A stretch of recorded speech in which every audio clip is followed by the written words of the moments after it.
There's 5 dimensions of temperament. Extroversion, that's sensitivity and threshold for positive emotion. Neuroticism, that's sensitivity and threshold for negative emotion. Agreeableness, that's kind of maternal compassion and empathy versus a kind of tough, more individualized, what would you call it? Decisiveness. Conscientiousness, that's dutifulness. Industriousness and orderliness. Openness, that's creativity and interest in ideas. 5 dimensions.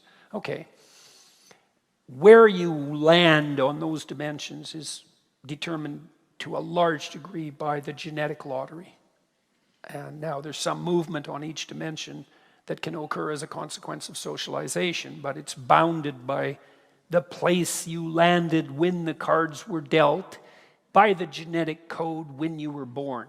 And you might say, well, that's unfair. It's like, well, it's not unfair exactly. It's just, there's a randomness about it within a bounded world. And it's not unfair partly because every advantage comes with a disadvantage. So if you're extroverted, you're social and you're positive, but you're impulsive. And you can tilt towards hedonism, and you can't stand being alone.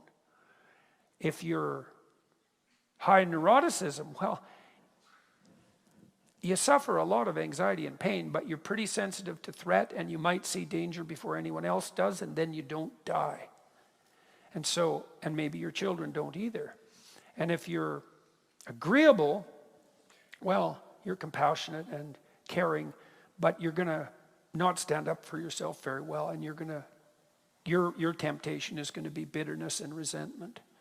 If you're conscientious, well, you're orderly and industrious, but you can get obsessive. And if you're creative, well, then you end up with purple hair and nose rings. And I did a study at Harvard in like 1994 when piercing and tattooing started to first emerge on the cultural landscape, because we were trying to find out if it was a marker for psychopathology, which wasn't obvious at that point. The best predictor of tattooing and piercing was just creativity. There's no sign of assorted psychopathology, except the psychopathology associated with creativity. And you might say, well, what's that? And it's like, well, most creative ideas are stupid and wrong. And so most people, because most people aren't creative, by the way, they're not even a little bit creative, and that's because creativity is a high-risk, high-return strategy, and if you win, you can win big, but the probability that you lose is pretty damn high.